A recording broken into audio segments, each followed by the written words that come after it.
नमस्कार साथियों, आप सभी को मेरे YouTube चैनल में स्वागत है। और आज हम बात करेंगे इस वीडियो में नव मार्क्सवाद के प्रमुख विचारक कौन कौन इसके विचारक थे। इसके पिछले वीडियो में मैंने आपको बताया था नव मार्क्सवाद क्या है, नव मार्क्सवाद की विशेषताएं और उसके उदय के कारण। तो जैसे कि नव मार्क्सवाद फ्रैंकफर्ट स्कूल, ठीक है, नव मार्क्सवाद की जो उदय हुआ था वो फ्रैंकफर्ट स्कूल एवं उसके आलोचनात्मक समाजशास्त्र की परंपरा का एक हिस्सा था। ठीक है, इसके सिद्धांतों का मूल मार्क्सवाद है। ठीक है, क्योंकि नव मार्क्सवाद के जो कही हुई बात थी उसको नए सिरे से, ठीक है, नए समझ से उजागर करने का प्रयास किया गया है। किंतु नव मार्क्सवाद के अध्ययनों का मुख्य केंद्र बिंदु कार्ल मार्क्स ही है। नव मार्क्सवाद के जो विकास में अनेक समाजशास्त्रियों का योगदान रहा है, इनमें हेबरमास, फ्रेडरिक जेमेसन, एंटोनियो ग्राम्सी, पर्सी कोहन तथा लेविस अल्थ्यूजर का नाम प्रमुखता से लिया जाता है। जैसे कि हेबरमास, अल्थ्यूजर एवं ग्राम्सी के योगदान का विश्लेषण बहुत ही प्रमुख योगदान रहा है। इसके विश्लेषण को हम यहाँ पर प्रस्तुत करेंगे। सबसे पहले हम जुर्गेन हेबरमास की बात करते हैं, जहाँ पर उन्होंने कम्युनिकेशन यानी संचार की बात कही है नव मार्क्सवाद में। जैसे कि नव मार्क्सवाद के जो प्रमुख विचारक थे जुर्गेन हेबरमास, उनका जन्म 1929 में जर्मनी के एक मध्यम वर्गीय परिवार में हुआ था। सन 1950 के आसपास के समय में हेबरमास ने दर्शनशास्त्र, मनोविज्ञान एवं जर्मन लिटरेचर जैसे अनेक विषयों का अध्ययन किया।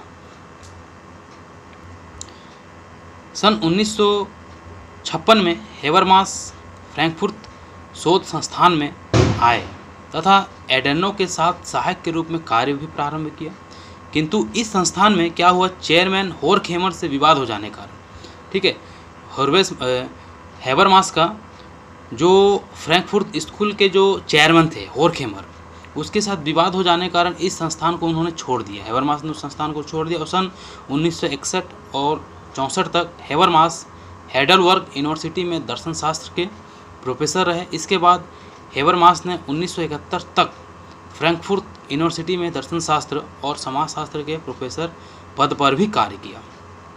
इसके पश्चात उन्होंने 10 वर्ष तक, ठीक है, उन्होंने 10 वर्ष तक मैक्स क्लाइंट इंस्टीट्यूट में निदेशक के पद पर भी कार्य किया तथा सन 1981 फिर से उन्होंने सामाजिक शोध संस्थान फ्रैंकफर्ट लौट आए और सन 1994 तक सेवानिवृत्ति तक यही कार्य किया। तब से हेबरमास जो है ना, इसी संस्थान में एरिटियस प्रोफेसर के रूप में कार्य कर रहे हैं। हेबरमास को अनेक विश्वविद्यालय ने मानद आचार्य की उपाधि से भी विभूषित किया गया है।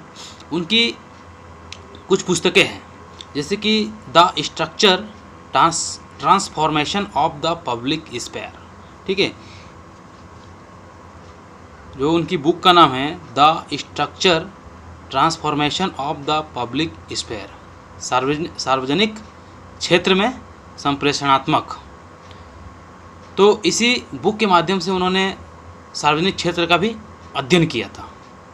और भी कुछ उन्होंने बुक भी लिखे हैं, थ्योरी एंड प्रैक्टिस, ठीक है, 1962, ए knowledge and human interest, knowledge and human interest 1968, toward a rational society 1970, legitimation crisis, ठीक है, वैधकरण, लेजिटिमेशन क्राइसिस जो होता है, उन्होंने पूंजीवादी समाज में वैधकरण के संकट को भी प्रस्तुत किया था।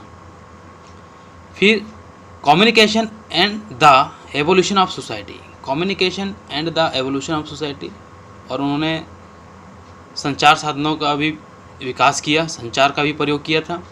The theory of communicative action 1981 में इस बुक को लिखा था। The philosophical Divas of modernity 1985 में इस बुक की प्रयाग किया था। Post metaphysical thinking 1992। हेबरमास के प्रमुख विचार, उनके प्रमुख विचार क्या क्या थे, जैसे कि उन्होंने सार्वजनिक क्षेत्र का संरचनात्मक संप्रेषण किया था। उनकी जो बुक का नाम था structure transformation of the public sphere, ये उनकी बहुत ही महत्वपूर्ण पुस्तक था।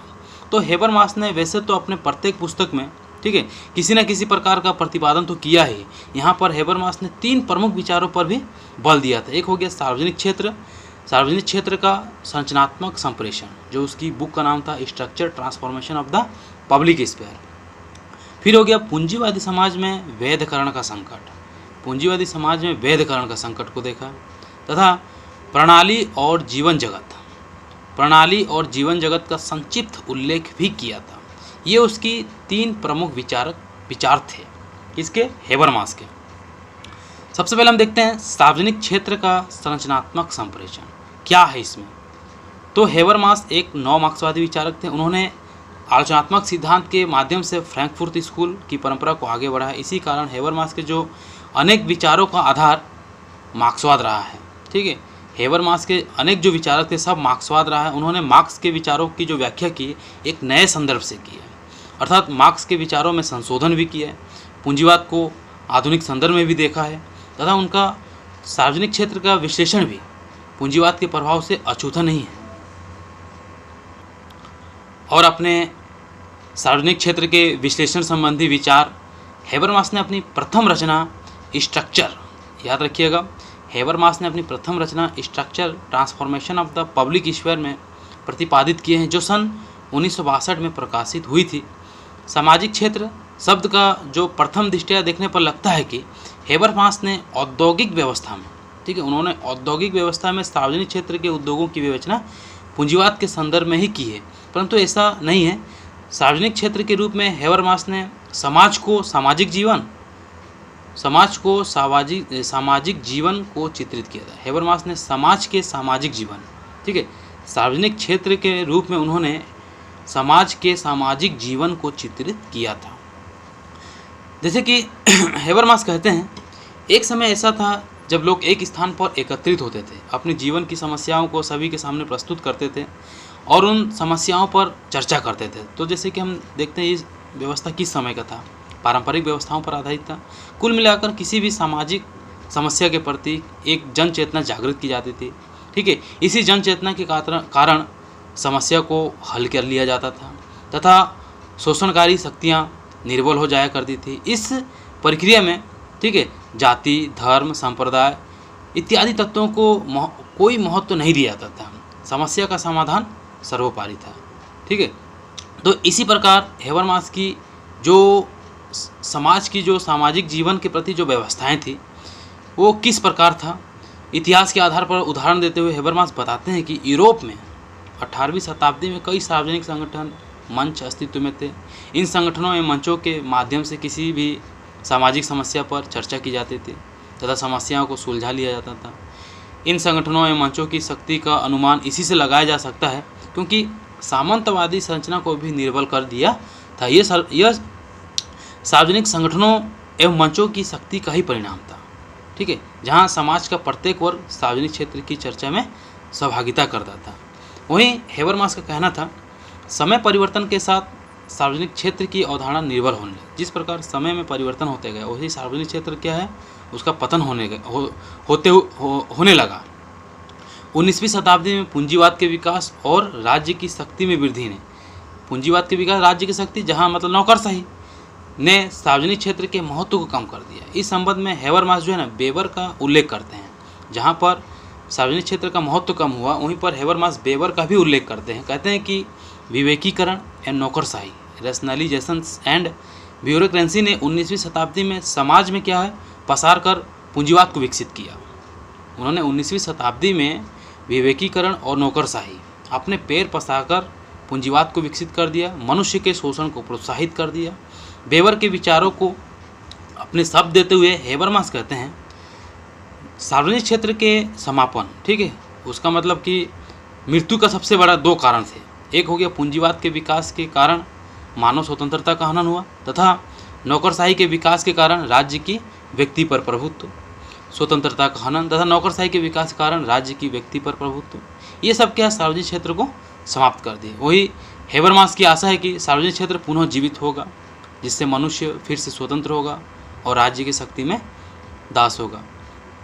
तो ये हो गया सार्वजनिक क्षेत्र में संप्रेषणात्मक। वहीं उसकी जो दूसरी विचार थी, पूंजीवादी समाज में वैधकरण का संकट। उन्होंने पूंजीवादी में वैधकरण के संकट को देखा है, ठीक है। वहीं पूंजीवादी समाज में वैधकरण का संकट, हेबरमास ने वर्तमान पूंजीवादी समाज में वैधकरण के संकट का गहन एवं यथार्थ विश्लेषण प्रस्तुत किया। उनके जो विचार थे, उनकी महत्वपूर्ण पुस्तक किसमें थी? लेजिटिमेशंस क्राइसिस, जहां उन्होंने 1976 में पढ़ने को मिलते हैं। हेबरमास का मत है कि आधुनिक पूंजीवाद, ठीक है, हेबरमास का मत है आधुनिक पूंजीवादी समाज पूर्णतः संकटों, विरोधाभासों एवं विकृत ज्ञान से परिपूर्ण है। आर्थिक क्षेत्र में राज्य के हस्तक्षेप, सार्वजनिक क्षेत्र के विकास तथा विज्ञान एवं सूचना तकनीकी के बढ़ते प्रभाव से समाज में वैधकरण के संकट को उत्पन्न कर दिया गया। जिस प्रकार आर्थिक क्षेत्र में राज्य के हस्तक्षेप, सार्वजनिक क्षेत्र के विकास, ठीक है, डेवलपमेंट ऑफ पब्लिक सेक्टर तथा विज्ञान एवं सूचना तकनीकी के बढ़ते प्रभाव, जिस प्रकार से सूचना तकनीकी का बढ़ता प्रभाव, विज्ञान का बढ़ता प्रभाव, सार्वजनिक क्षेत्र का विकास, ये सब क्या समाज में वैधकरण के संकट को उत्पन्न कर दिया है। वहीं हेबरमास का स्पष्ट रूप से मानना ही है कि आज अमेरिका, यूरोप एवं एशिया के अनेक देशों में प्रौद्योगिकी को, विकास को सर्वाधिक महत्व दिया जा रहा है। इससे समाज में तकनीकी चेतना आई है। जिस प्रकार देश का विकास होते जा रहा है, जिस प्रकार आधुनिक तकनीकी का विकास होते जा रहा है, ठीक है, प्रौद्योगिकी का विकास को महत्व दिया जा रहा है, वहीं तकनीकी चेतना भी आई है, जहाँ पर आने वाला समय क्या है? कंप्यूटर का समय होगा। और इसी परिप्रेक्ष्य में उसके समाधान खोजता है, राज्य तकनीकी दृष्टिकोण से देखता है। कुल मिलाकर तकनीकी चेतना नहीं समाज में वैधकरण का संकट उत्पन्न कर दिया है। तकनीकी चेतना ने समाज में वैधकरण का संकट उत्पन्न कर दिया है। हेबरमास वर्तमान एवं आने वाले समय में कंप्यूटर की दक्षता का उल्लेख भी करते हैं। हेबरमास कहते हैं कि राज्य एवं पूंजीवाद के ने तकनीकी का जो इस प्रकार का प्रयोग किया है, वो आने वाला समय क्या है? कंप्यूटर का होगा। हेबरमास के अनुसार अब हम लोग भी तकनीकी पर विश्वास करने लगे। तकनीकी चेतना की विचारधारा ने राजनीतिक वैधता को भी नए आयाम दिए हैं। वहीं पूंजीवादी समाज 3 भागों में वर्गीकृत हो गया है, ठीक है। तकनीकी चेतना के कारण ही आधुनिक पूंजीवादी समाज 3 भागों में वर्गीकृत हो गया। एक हो गया आर्थिक पूंजीवादी व्यवस्था, एक हो गया राजनीतिक प्रशासनिक पूंजीवादी व्यवस्था, तीसरा हो गया सांस्कृतिक पूंजीवादी व्यवस्था, ठीक है। पूंजीवादी समाज के इस वर्गीकरण को हेबरमास ने जीवन जगत के रूप में परिभाषित किया है। पूंजीवादी समाज के इस वर्गीकरण को हेबरमास ने जीवन जगत, लाइफ वर्ल्ड के रूप में परिभाषित किया है। हेबरमास का मानना है कि पूंजीवादी समाज की इन तीनों उपव्यवस्थाओं में वैधकरण का संकट उत्पन्न होता है। हेबरमास का मानना है कि पूंजीवादी समाज की इन तीनों उपव्यवस्थाओं में वैधकरण का संकट उत्पन्न होता है, जहाँ 4 प्रकार का होता है। एक हो गया आर्थिक संकट, एक हो गया विवेकीकरण संकट, एक हो गया अभिप्रेरणा संकट, एक हो गया वैधकरण का संकट। तो ये हो गया पूंजीवादी समाज में वैधकरण का संकट। उसी प्रक्रिया में उसकी जो तीसरे विचार थे, प्रणाली एवं जीवन जगत, system and life world. Habermas का सबसे अधिक महत्वपूर्ण विचार अर्थव्यवस्था की प्रणाली तथा जीवन जगत से संबंधित है। हेबरमास ने अपने विचारों को प्रतिपादन अपनी पुस्तक the theory of communicative action, इसी प्रक्रिया में, इसी पुस्तक में उन्होंने जीवन जगत को भी देखा है। वैसे जीवन जगत जो लाइफ वर्ल्ड की अवधारणा मौलिक रूप से प्रघटना विज्ञानियों जैसे कि एडमंड हुर्सल, अल्फ्रेड सुटच, हेबरमास ने भी इस अवधारणा का प्रयोग किया है। अपनी इस पुस्तक में जीवन जगत का विवेचन हेबरमास, इमाइल दुर्खिम, मीड, सुटच के प्रघटना विज्ञान के उल्लेख से प्रारंभ करते हैं।